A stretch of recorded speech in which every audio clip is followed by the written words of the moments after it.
সৰ্বভাৰতীয় গ্ৰামীণ ক্ৰিকেট লীগৰ উত্তৰ পূৰ্বাঞ্চলৰ অধ্যক্ষ হিচাপে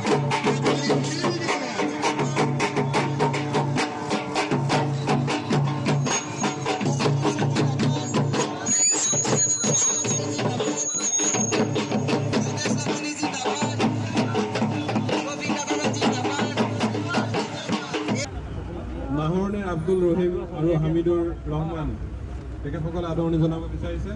মই তেখেতসকলক আদৰণি জনাবৰ বাবে অনুৰোধ জনাইছোঁ। জলহা সমাজৰ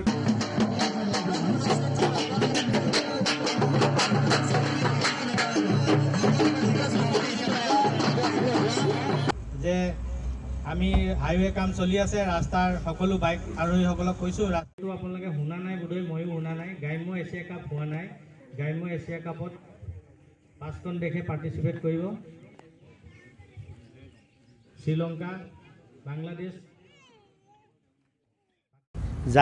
ৰাইজে যি মোক সম্বৰ্ধনা জনাইছে, মই নিজে এনেকুৱা এটা অনুষ্ঠান পাম বুলি, আৰু বহুত ৰাইজে বহুত জেগাৰ পৰা ফোন কৰি আছে, তেওঁলোকে প্ৰচাৰ মাধ্যমত দেখি পেলাই।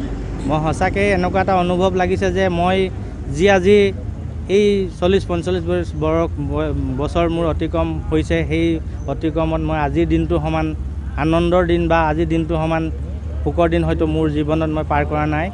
কাৰণ ৰাইজে নখ জোকাৰিলে নৈ বয় বুলি কথা এষাৰ আছে।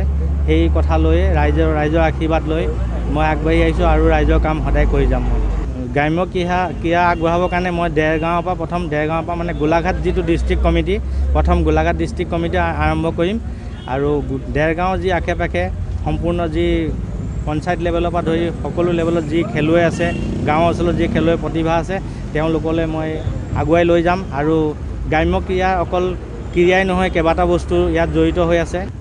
খেলুৱৈসকলে আমাৰ প্ৰতিভা বহুত আছে, কিন্তু প্লেটফৰ্ম নাপায় আচলতে।